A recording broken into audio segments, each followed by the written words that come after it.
Dr. Sarraf, at the Retinal World Congress meeting, you presented a talk on best imaging techniques for AMD. Could you outline your presentation for us?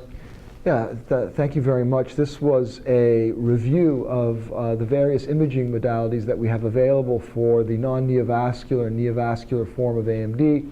And essentially I highlighted some of the imaging modalities that work best for these different forms.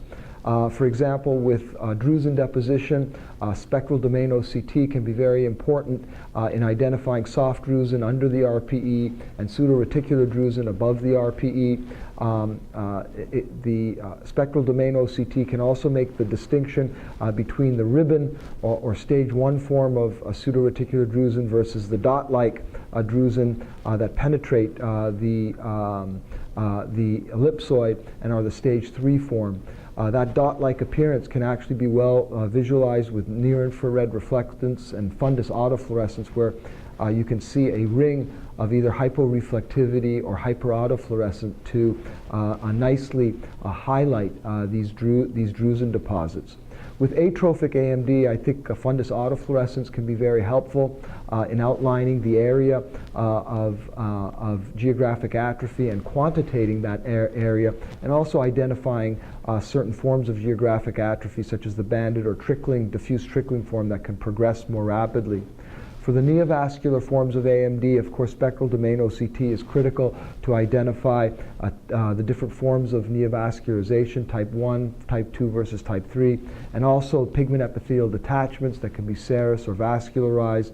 When you do have large PEDs that are serous, identifying the vascular component can be nicely delineated on OCT, or perhaps with angiography, either dye-based or now with OCT angiography, which does not require a dye-based injection.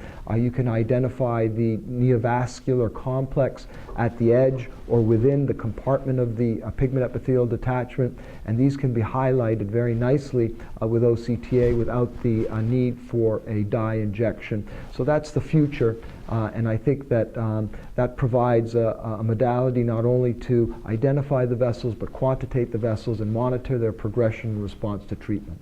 These new technologies that are evolving, like angiography, how is that going to change the dynamics of how physicians or clinicians diagnose retinal disease today, most specifically AMD? Yeah, I think it's a very important contribution, because we probably don't need to inject all patients with a dye now to identify neovascular lesions.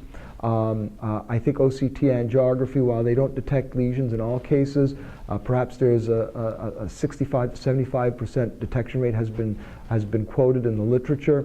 But when we do identify the vessels, we have a much better microvascular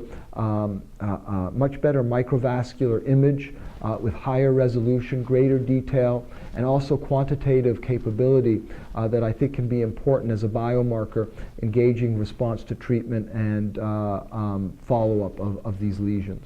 One last question is, what's the take-home message for a retina specialist?